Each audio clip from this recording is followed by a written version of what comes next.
what you have mentioned. Let's move on to the new session.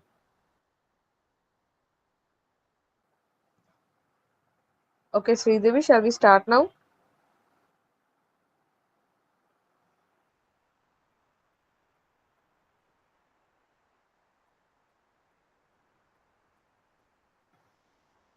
Hello, am I audible? Yes, ma'am. Okay, shall we start the session now? Yes, ma'am. Okay, this is a 5 days FDP, right? And how many sessions have you got? Any participants? Can you please reply for this question? How many days already been conducted, and what are all the topics just covered? Somebody online, can you please reply?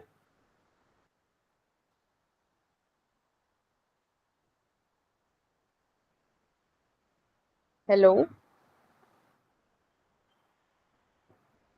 Otherwise, like in classes, shall I call the names randomly?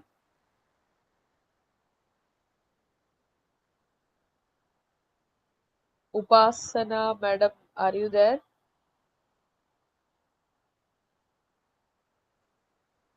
Mahesh. Yes, I'm here. Okay, I hope you are a participant.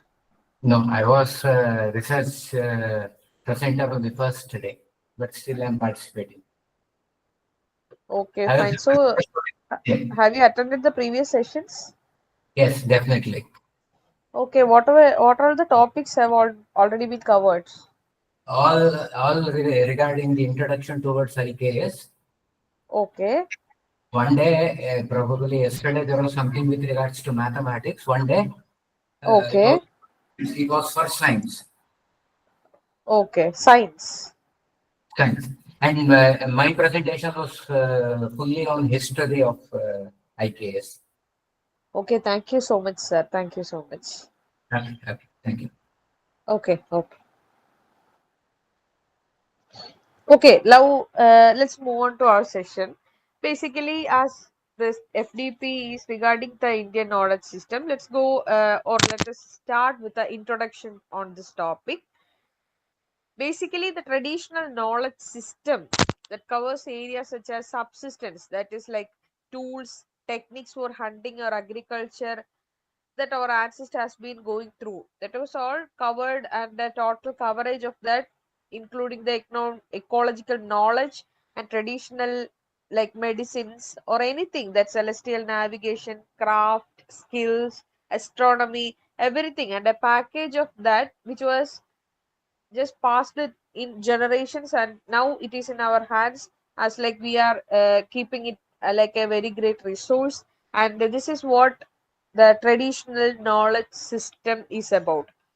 And basically the traditional knowledge include, as we can show in this picture, you can see in this picture, this is like generated within communities, and this is about the decision making and survival strategies. That this can be about the concerns of critical life or issues, like this can be like oral and rural nature. It can be about the location and culture specific. Basically all the systems may not be systematically documented, as you all may know, since this can be about the dynamic and basic and innovation adoption experimentation. Next one.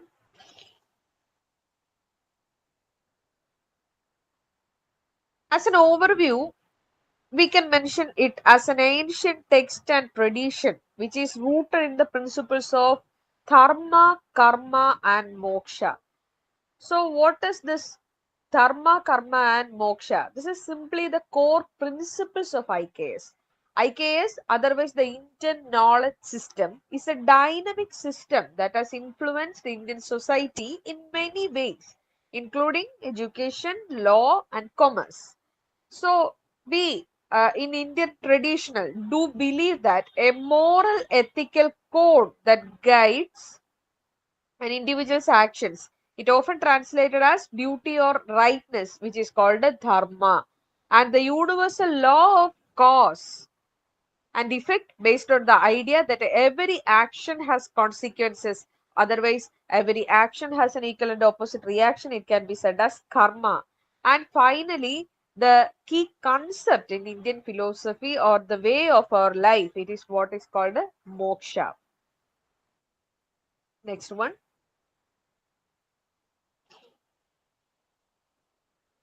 About other features of IKS, it includes Jnana, Vigyan, and Jivan Darshan. Basically, about the knowledge, science, philosophy of minds. IKS has shaped Indian spiritual, social, and physiological beliefs and practices. It has influenced our educational system, arts, administration, law, justice, health session, manufacturing, and commerce in different aspects. It has provided a foundation of understanding India's future aspirations. Next one.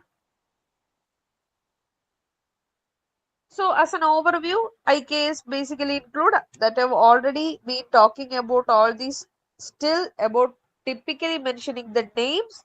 IKS include health and wellness, traditional knowledge on mathematics, traditional medicine like yoga, Vedas, Upanishads, and then preserving arts, culture, and traditional, ancient structural design, astronomy, etc. etc.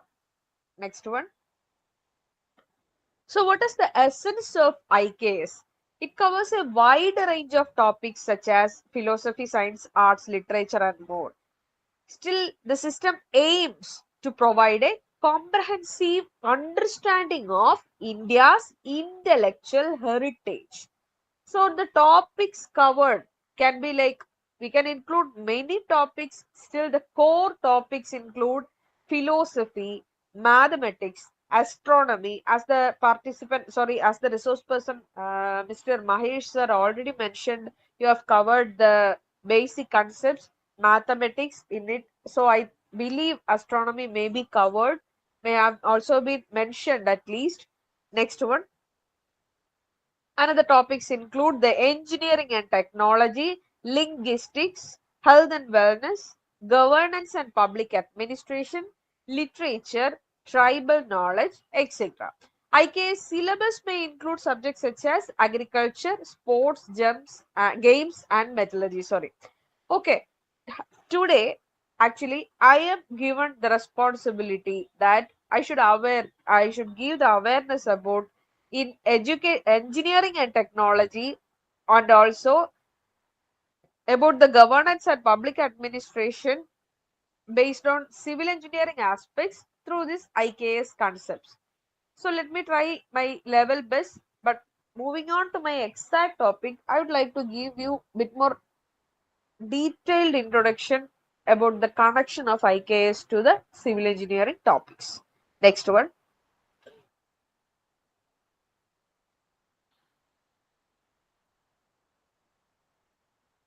So basically the key points can be summarized in three different areas. It is a systematic transfer of knowledge from our generation to generation, and it can be both oral and as in written traditions based on the Vedas, which were received by our ancient sages.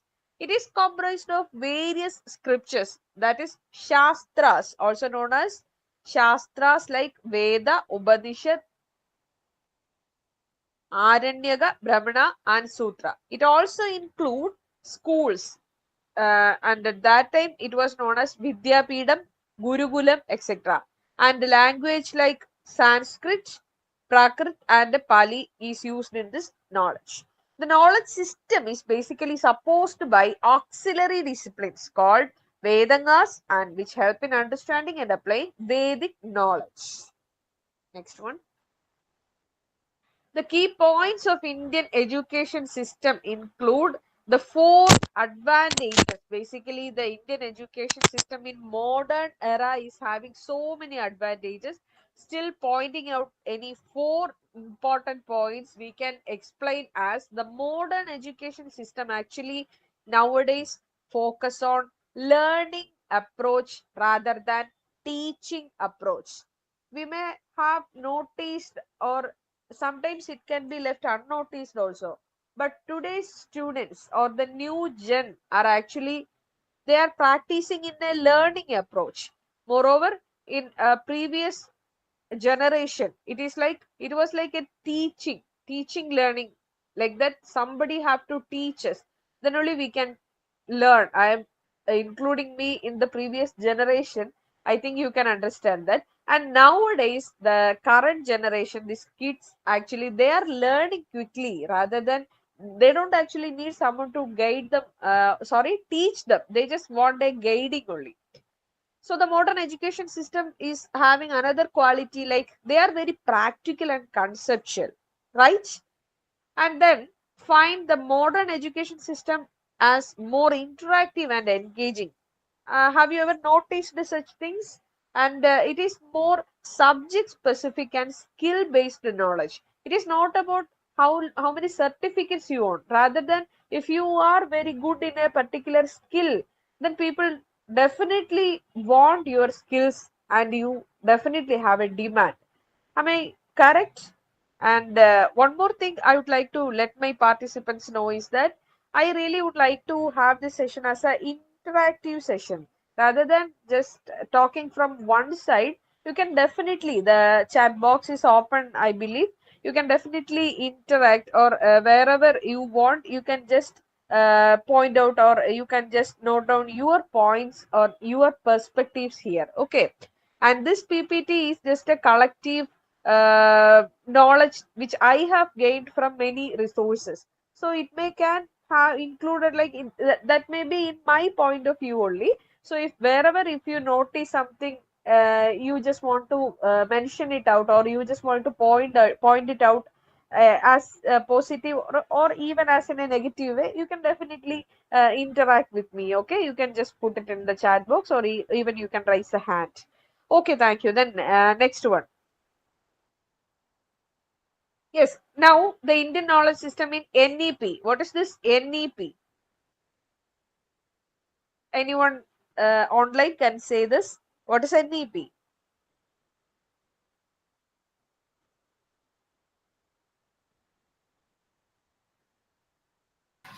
New education policy. Yes, the new education policy 2020 curriculum. Next, anything we talking about, we are all actually academicians, so that there is I don't think this topic can be excluded in any common platforms where academicians are discussing something about. So the IKS is also having a particular point, or particular great space in this NEP, because they are traditional systems that includes a wide range of subjects already. Then NEP 2020 aims to develop learners holistically. Let us see how it is happening. Next one.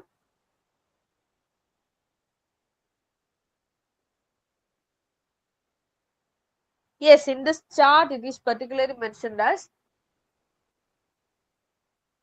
is that visible? Is that clear to all?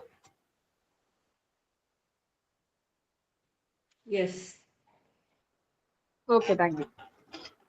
So our current system is basically about, we are having a fundamental area where the KG sessions, that is pre-KG, LKG, UKG, KG sessions, then a total of 10 years, that is from age group 6 to 16 years, that is standard 1, 2, 3 up to 10, and then 2 years of secondary education, plus 1 and plus 2. This is what happening, or existing academic structure, whereas our new academic structure is aiming about splitting the whole system into 4 different areas.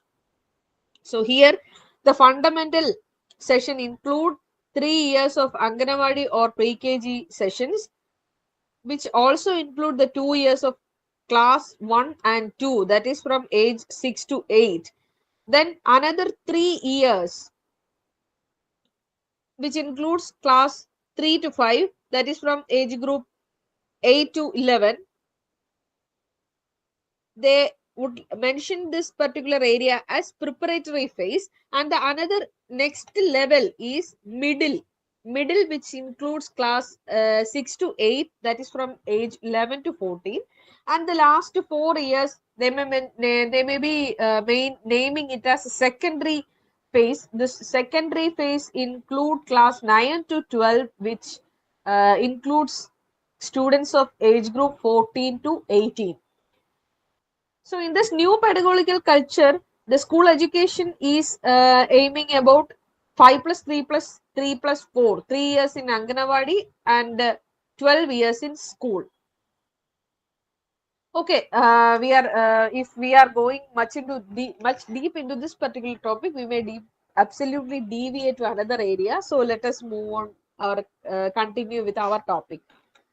What are all the themes of Indian knowledge system? The various themes of Indian knowledge system include Vedic mathematics, Indian astronomy, and various Indian Shastras. This Vedic mathematics simply, they may have mentioned in the previous session, as somebody have mentioned, Vedic mathematics include the quick remedial measures or quick sutras, which can help us in calculation, which can uh, make the calculations 10 times faster than the traditional or conventional method. Okay, next one.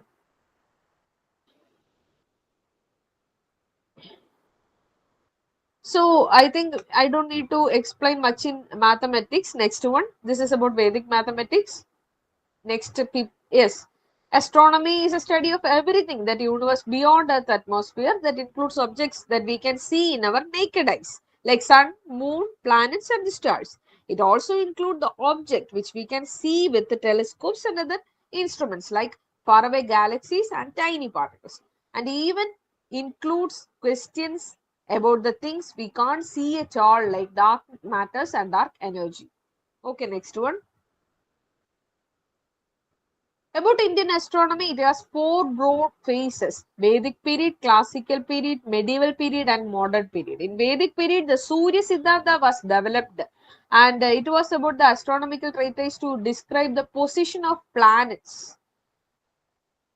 And the stars were also developed. Classical period is from 500 BC to 500 CE.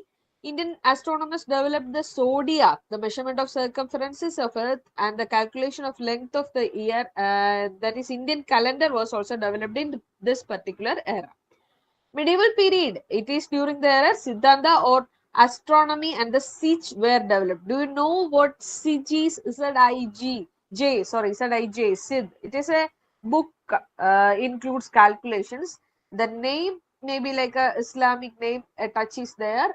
This particular book is used for the mathematical calculations regarding, it is kept as like a calendar like thing to calculate the future in a very holistic way. Then the modern period, that is in current from 1500 CE to present. This era, Indian astronomers made significant contributions in the development of space exploration technology. We have been seeing many news or current affairs. We are going through it, and the modern astronomical instruments and the discovery of black holes. Anybody or any participants, can you please tell me what is this black hole about? It's a very interesting topic. Basically about black holes, it may be believed like some external or some negative points that a huge community have been believing in such a way that, but science have proved that it is not like that. It is a deep gravitational area which even does not allow light to be reflected from this area. That is how it is remaining invisible, and hence it is known as black holes. And the study of gravitational waves and the structure of universe, which is included in this modern period. And it can be said as even more items can be included in this particular area. Okay, next one. Various Indian Shastras. About the Indian Shastras, it is a variety of topic which includes ethics, architecture, and philosophy. It is often a suffix added to the subject of treatise. So Indian Shastras basically include Vastu Shastra, Vaimanika Shastra, Dharma Shastra, Kama Shastra, Yoga Vasishta, Artha Shastra, Natya Shastra, Surya Siddhanta, Mahayana Buddhist Shastras, Samudrika Shastra, and Shilpa Shastras. Even the names as like the names seem interesting, so the topics are. So today we will be talking little about this Vastu Shastra, since that is more related to this civil engineering area. Okay, let's move on to it. About Artha Shastra, that is perspective of Artha Shastra in town planning. An ancient Indian text was attributed by Kautilya, also known as Chanakya. So it provides insight into various aspects of governance and administration, including town planning. The primary focus of Arthashastra is on statecraft and politics. It does contain perspectives on urban planning and management, historical reference, understanding how ancient Indian societies approached the organization and development of urban centers. What we have to be taken care is like that these things were happening thousands of years back, and then the town planning, how on what basis they have done is a total miracle. That is, they have discussed everything in at that time itself. In that they have outlined about layout and organization of cities, the defensive structures, about the water management, about the marketplace and trade, about sanitation and public health, city administration, land use planning, public amenities, urban expansion, taxation and revenue collection, and what not. Can you believe how these people, how intelligent they were that at that time, basically without any basic, what to say, there were no such evidences as if the paperworks have been done, but still they have taken care about all these things during those thousands of years ago. Okay, next one. Regarding Vastu Shastra, it was referred as the science of architecture or the science of construction. Ancient Indian system of architectural design and planning. It was ancient roots, that is, principles found in ancient Indian texts such as Vedas, Puranas, and the Mansara. It developed as essential part of Hindu architecture and temple construction. The fundamental principles of Vastu Shastra include the 5 elements, directional influence, and Vastu Purusha Mandala. The 5 elements, Vastu Shastra is based on the concept of balancing 5 elements such as earth, water, fire, air, and space, also known as Panjabhutas. About the directional influences, it emphasizes the significance of cardinal directions such as north, south, east, and west, and their impact on building design. And last but not the least, the Vastu Purusha Mandala. That is, we do believe there is a Vastu Purusha, a mythical being, to reside in a plot of land. The design of building should respect the Vastu Purusha Mandala grid. That is the basic concepts. Each cardinal direction is associated with the specific qualities that are the important directions. So regarding east direction, the rising sun and knowledge. Regarding the south, it is about the fire and energy. So the Vastu principles recommend aligning rooms and functions with the auspicious directions based on their intended use. Wherever there is a positive, absolutely there might be some negatives also. So since we are talking very much about the qualities of Vastu Shastra, certainly there are certain doshas or negatives which we should take care about. The architectural flaws or imbalances that can bring negative energy and disruptions. That is what is called a Vastu dosha. Common dosha include the placement of toilet or kitchen in unfavorable direction, irregularly shaped plots, improper alignment, etc. etc. Okay. So what are all the 8 limbs of Vastu? Basically, you can note these points if you are really interested in this topic. Okay. Okay. Fundamental aspects of Vastu Shastra is about, or is it is associated with the 8 limbs of Vastu in the Vastu Purusha Mandala. 8 limbs represent the basic principle that govern the design and layout of a building. 8 limbs include the Rajapada, that is also known as the king's seat, and the Vayupada, which is known as the air seat, Agnipada, which is the fire seat, Jalapada, which is the water seat, Ishanapada, that is the goat's seat, Nirudipada, which is our sleeping seat, Nairudipada, which is the demon's seat, and Vayupada and the storage seat. The Vayupada same name resembles, but still one is about the air seat, the other is about the storage seat.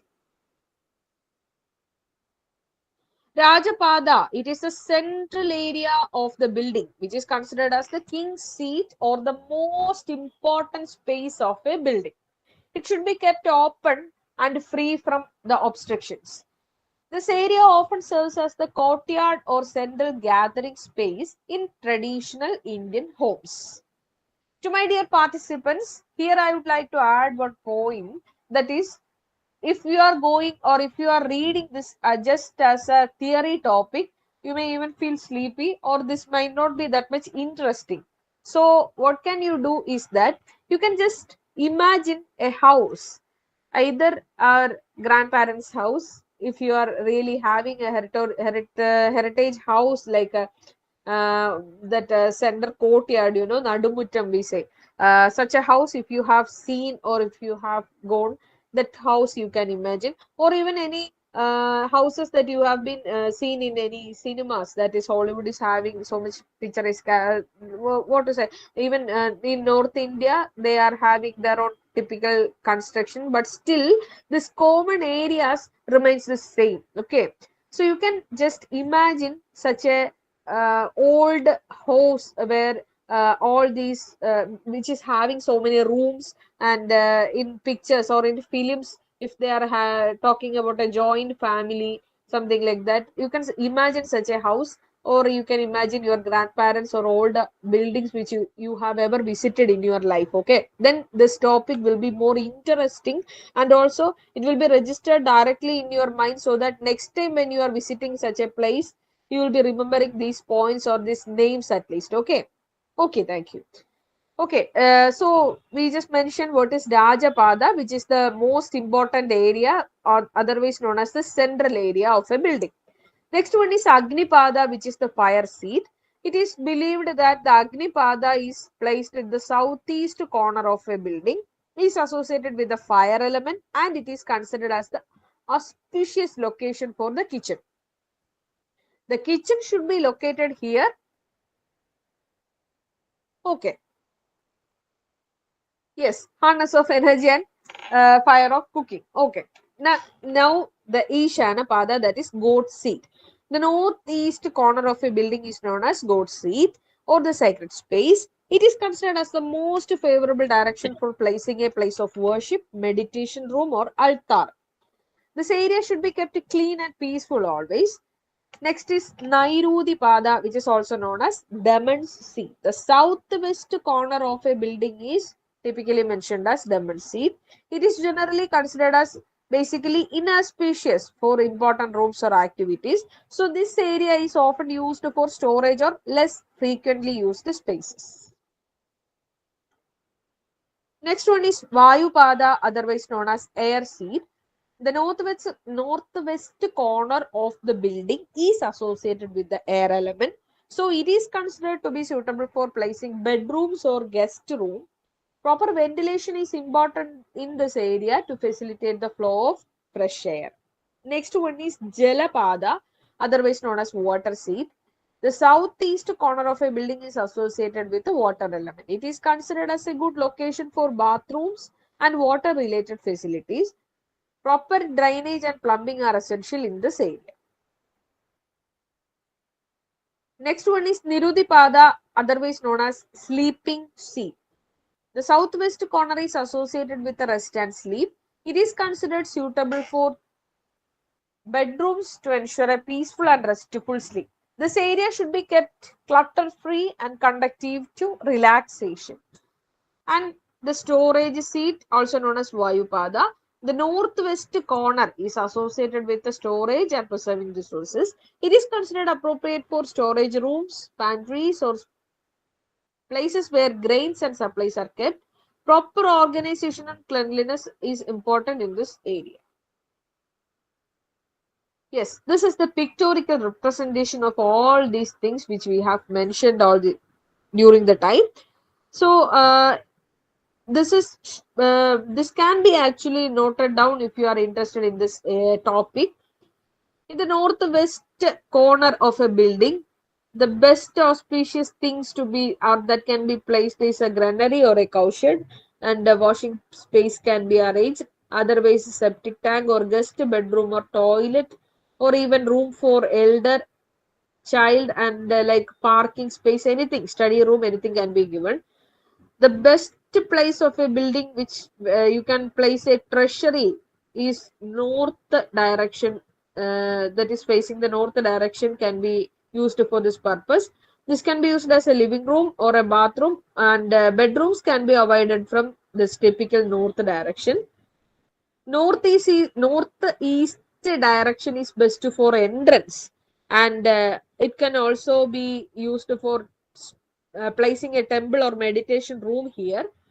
Porch or balcony, anything will do. Underground water tank, and it is better to avoid toilet, kitchen, or septic tank here. In the center area, open space or more light and air can be provided, and ideal for a tulasi plant based on Hindu culture. Dining room, overhead water tank, and then a children's bedroom or study room can be given in the west direction.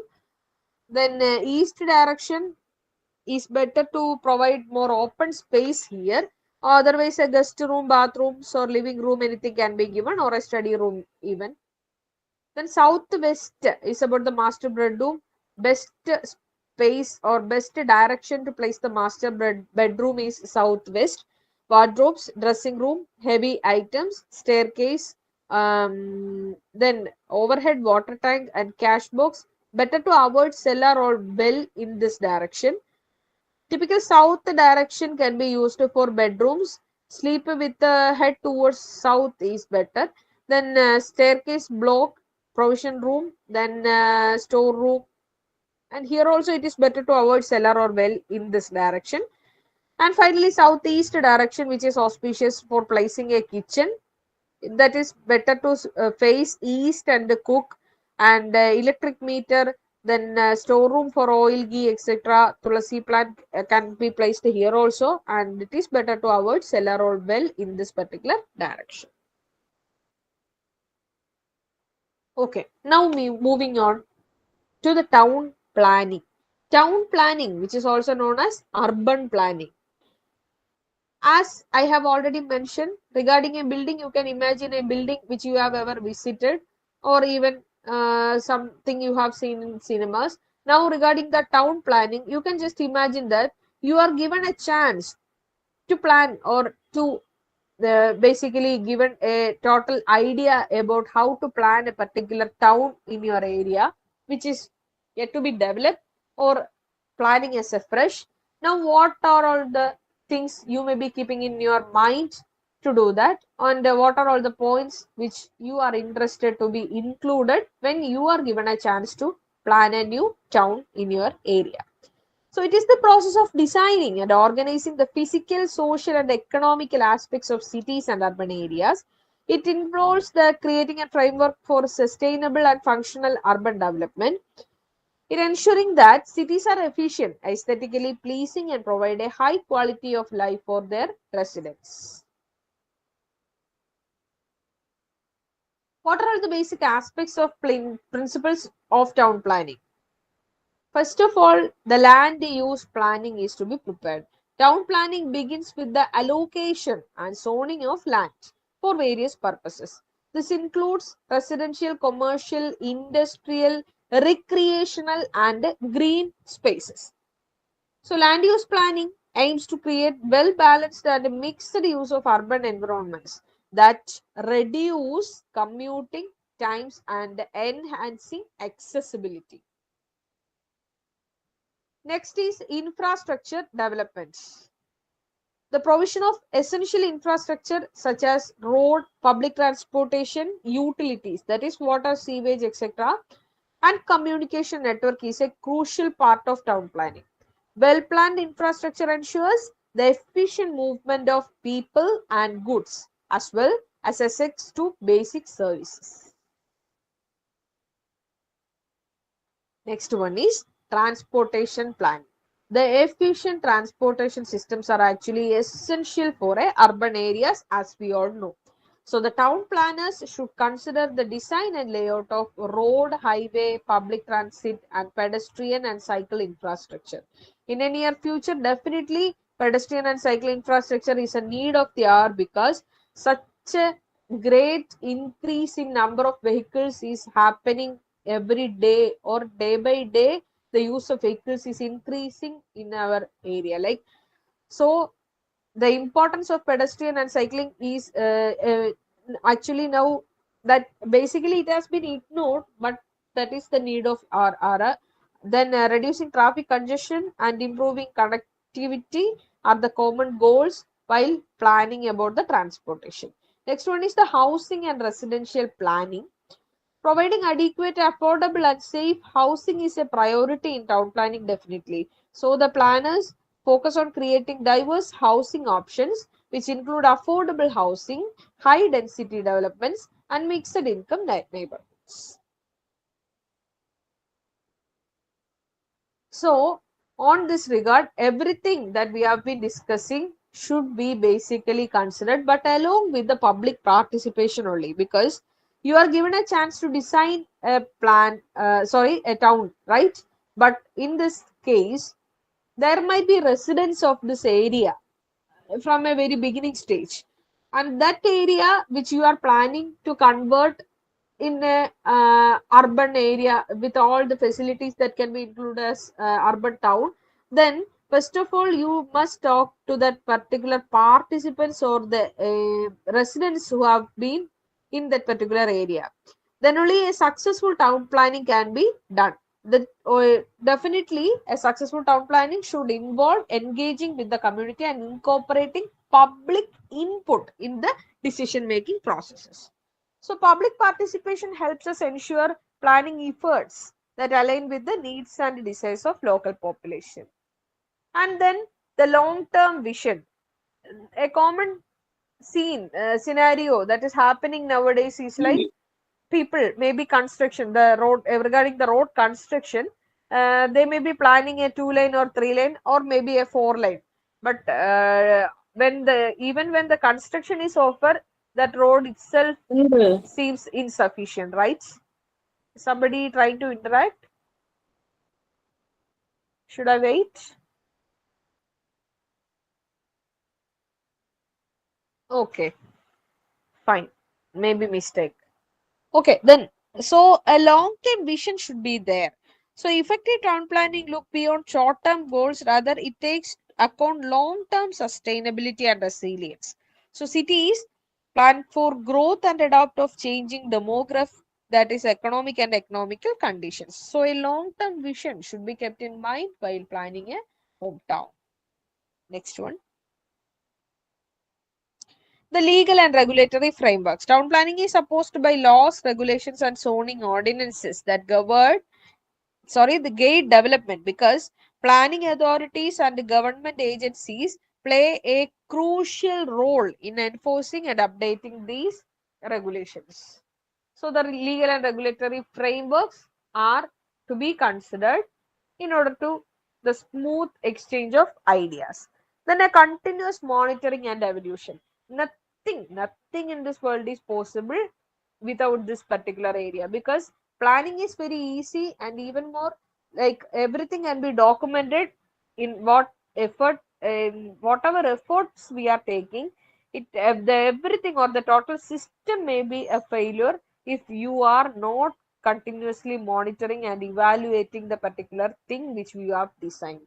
Am I correct? So town planning is an ongoing process only, which requires continuous monitoring and evaluation of implemented plans. And any adjustments and revisions are to be as per the needs. It should be included in order to address the emerging challenges and opportunities of current scenario. Okay, so this is all about building Vastu Shastra and about town planning. Now, one more area which will be interesting for you to know is about the temples in India. That is marvelous stone architecture for eternity. Why I have chosen temples is because it is mostly stone structures and proposed many unique features.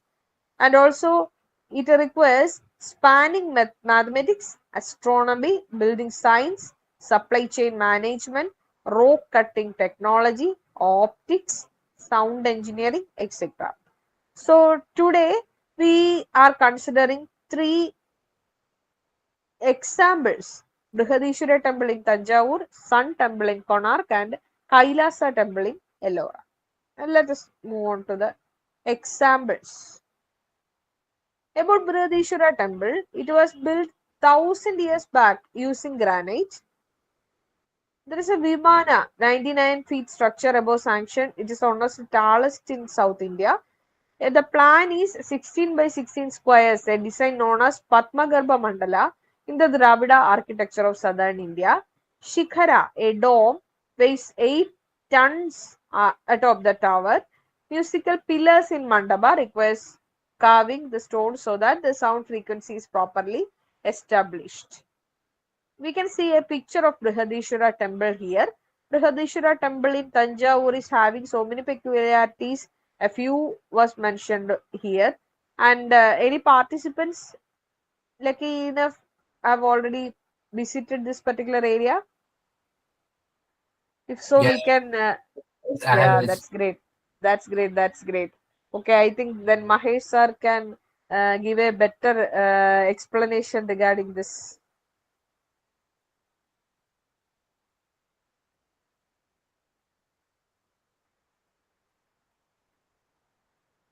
Mahesh sir? Yes, yes, I'm online. Tell me. Yes, sir. Can you please explain the experience which you have I'm a while visiting the Brihadishwara temple? Basically, I'm a historian. I can do this one, but today is your day. Please continue. I'm hearing it attentively. Okay. Okay, that's great. Okay, thank you. Thank you. Okay, previous slide, please. So in the picture, as mentioned, you can see the Padmagarbha Mandala and the Shikhara and the musical pillars. And overall, it was a 99 feet Vimana tower also you can see in this picture. These particular things, basically our ancestors has been designed to in order to attract maximum positive energy so that the devotees can take a small quantity of positive energy along with them.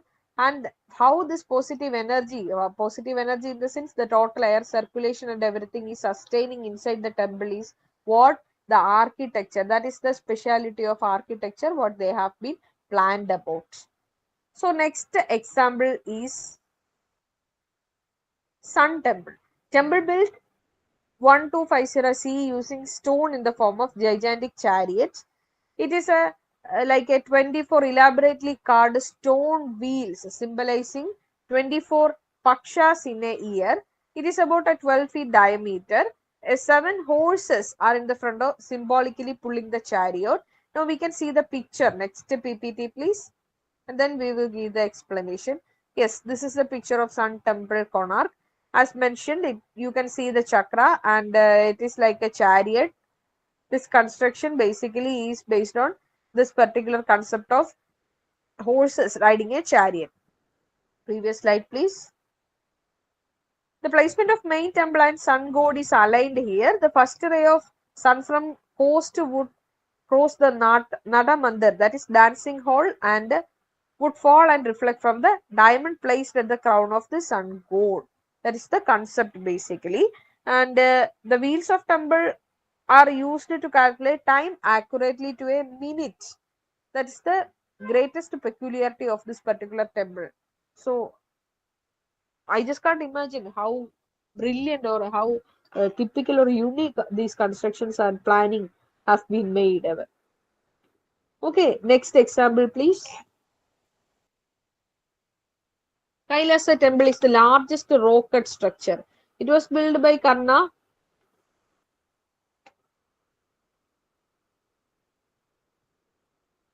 Digging out a sloping basalt hill with two massive trenches, each 90-meter long and joined with a connecting a trench of 53-meter in length. That is how the Kailasa temple has been made from a large rock.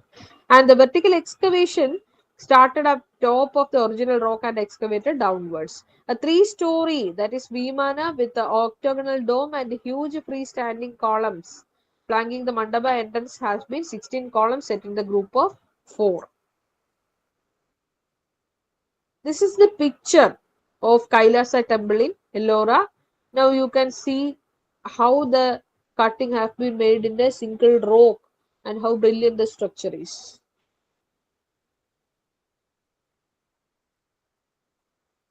Next one. So the temple architecture in India. The components of temple are Garbhagraha, Mandapa, Prakara, Adhisthana or Adhisthana, we may say, Stamba, Prastara, Shikhara, and Stubi. The basic concept may be more related to Hindu beliefs, but still, when talking about the architectural point of view or about the Vastu Shastra, these are the basic concepts to be considered or what they have been considered while building a structure. That is what we should think about. So in the picture itself, you can see there is a Garbhagraha. Garbha means a womb, like womb of a mother, like where a child is kept safest ever inside. So the Garbhagraha is the core portion of a temple and a mandapa. Sorry for that. Mandapa means there may be 3 mandapas, Mukha Mandapa, Artha Mandapa and Maha Mandapa. The pillared structures of various numbers and size. And then Pragara is an open space for circumambulation or Pradakshina, we may say, around the Garbhagraha. One or more such structures designed depending on the overall size and span of the temple superstructure. Adhisthana or Adhisthana. Adhisthana, it is the base platform of entire superstructure rests. In it have raised platforms, that is rest of the structure is established. Stamba means set of pillars that support various structures that provides basis. Sorry.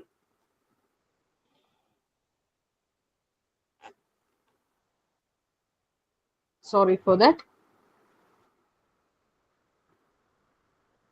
Yes, Stamba provide the basis of developing elevation of the temple. Then Prastara, it is the entablature in the temple structure. And the next one is Shikhara, that is a tower-like infrastructure you may have noticed in the picture, I believe, that is built above the Garbhagraha.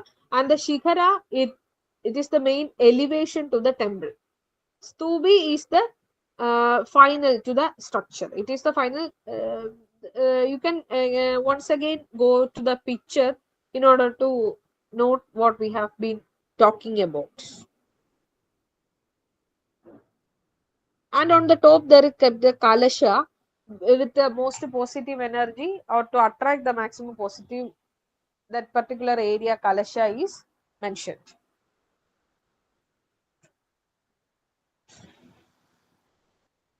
So this is one particular picture, covers almost all topics or all components which we have mentioned now.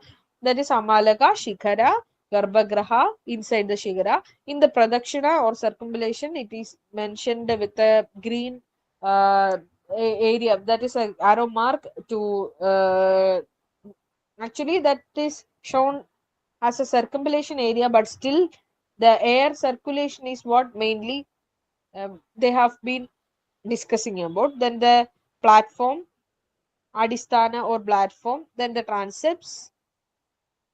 As mentioned, there are 3 different mandabas, starting with Artha Mandapa, then a mandapa or hall will be there. Maha Mandapa or the great hall will be nearer to the Garbhagriha, and the vestibule, subsidiary Shigara, and Kalasha. Everything is mentioned clearly in this particular picture. And the overall, the total structure is hopefully or mainly very particularly will be facing east direction only.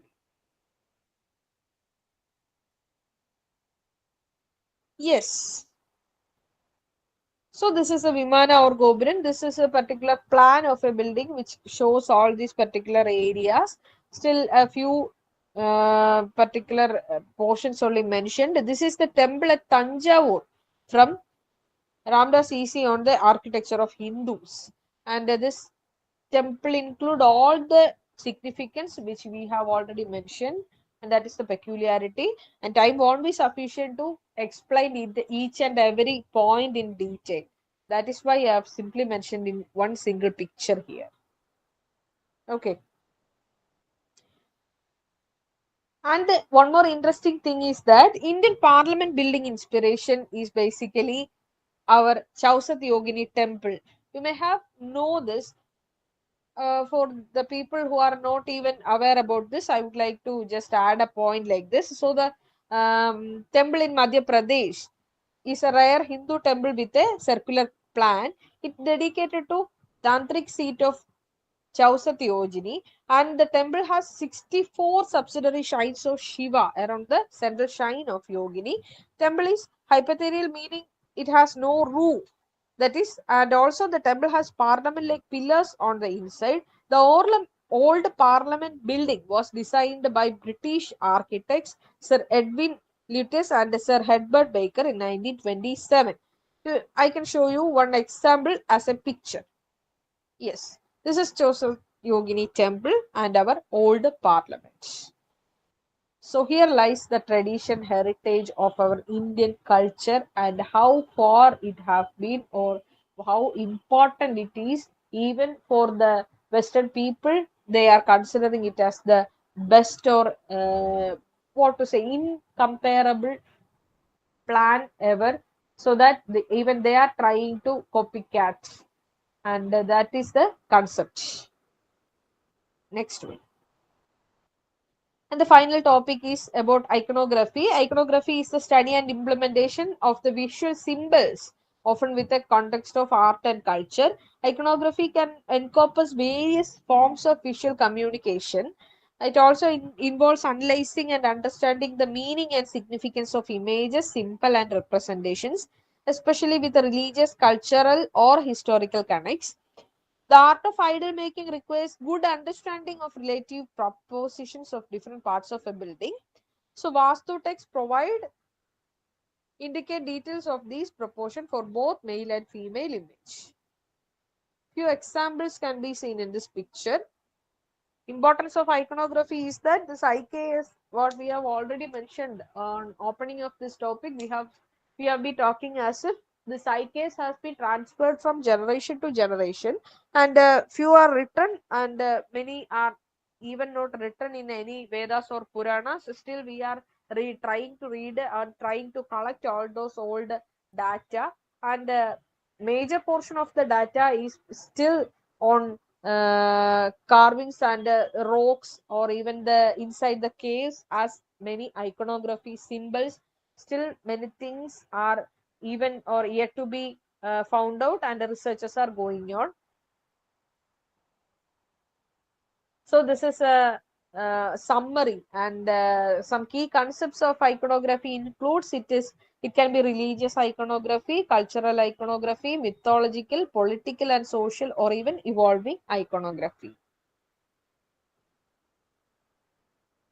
Yes, about a total summary of our topics, we have been discussing about town planning, that is a collective set of process of ideas and methods used in science and technology to develop the available land of human habitation and other uses in most effective way. Architecture address the process of planning, designing, and constructing buildings for human use. Vastu Shastra is essentially art of correct setting, whereby one can align the structure to be Panchabhutas and rotational influence of the sun, moon, and other planets surrounding the earth. The planning and architectural aspects detailed in Vastu can be viewed using a 8-part classification of concepts. This could be referred as limbs of Vastu. 8 limbs of Vastu we have already mentioned and also represented as a picture. And Vastu Shastra discuss the finer aspects of variety of individual buildings that make up a town or a village. Broadly, 3 categories of building are identified: residential building, temple, and other public infrastructure. Temple is important element of Vastu Shastra, as the building of temple is considered important by the kings and wealthy individuals. So the structure has a square form and grid ground plans, tall towers, and rich elaborate sculptures decorating the wall and towers. And the Vastu text includes component of a temple, the type of temple designs, various structural elements in the temple, iconography for the idols, and laying out of temple complex using the Vastu Purusha Mandala. Thank you so much, my dear participants, for your keep listening. And now that you can ask, and I will try my level best to answer the queries also. Thank you so much, Mahesh sir.